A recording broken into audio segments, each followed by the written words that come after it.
उत्तर से उठती है एक पुकार, हिमालय की चोटियों से लेकर दिल्ली के दिल तक, पंजाब की धरती से लेकर राजस्थान की रेत तक, हर कदम कह रहा है हम अलग हो सकते हैं पर अलग थलग नहीं।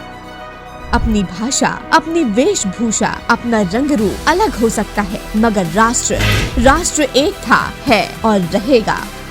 आज सरदार पटेल जी की 150वीं जयंती मनाता यह देश सरदार 150 यूनिटी मार्च के रंग में रंगा हुआ दिख रहा है।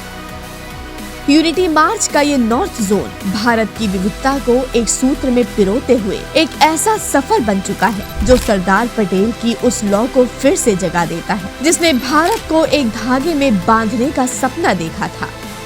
इस पदयात्रा में नॉर्थ जोन के 8 राज्य और केंद्र शासित प्रदेश जैसे चंडीगढ़, जम्मू कश्मीर, लद्दाख, राजस्थान, पंजाब, हिमाचल प्रदेश, हरियाणा और देश की राजधानी दिल्ली ने एक साथ कदम से कदम और दिल से दिल मिलाए हैं। कुल 132 जिलों की इस विशाल धरती में पदयात्रा की क्रांति ने 103 जिलों को कवर किया और जुनून ऐसा कि चाहे जिला हो या विधानसभा, 134 पदयात्राएं धड़कते दिल की तरह चल पड़ी।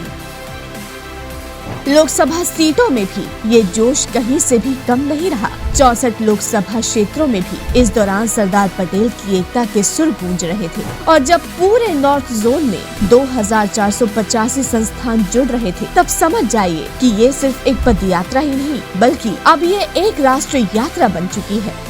इन यात्राओं में शामिल 1,63,610 लोग और अलग अलग क्षेत्रों के जनप्रतिनिधि समाज की महान विभूतियों की आवाज माय भारत के कर्मठ वॉलंटियर के साथ मिलकर आज भी वहां की सड़कों पर महाघोष बनकर गूंजती है और कहती है हम सब एक हैं। आज सरदार वल्लभ भाई पटेल का विजन केवल इतिहास की किताबों में नहीं, जमीन पर, कदमों में और संकल्पों में जिंदा है और उनके अधूरे सपनों को आज एक नया और सशक्त नेतृत्व प्रधानमंत्री श्री नरेंद्र मोदी जी दे रहे हैं। सरदार पटेल की एकता की विरासत आज मोदी जी के नेतृत्व में आत्मनिर्भर भारत के रूप में आगे बढ़ रही है, जहां विकास केवल शब्द नहीं बल्कि हर क्षेत्र में, हर राज्य में, हर नागरिक के जीवन में दिखता हुआ परिवर्तन है। ये सिर्फ नॉर्थ जोन की पदयात्राएं भर नहीं, ये भारत की धड़कन है, एक ऐसी धड़कन जो कहती है हम अनेक हैं मगर सिर्फ हमारी यात्रा तक, हम विविध हो सकते हैं मगर सिर्फ हमारी पहचान तक, लेकिन अंत में हम भारतीय हैं और सदैव रहेंगे। यही है नए भारत की उसके सरदार को एक सच्ची श्रद्धांजलि।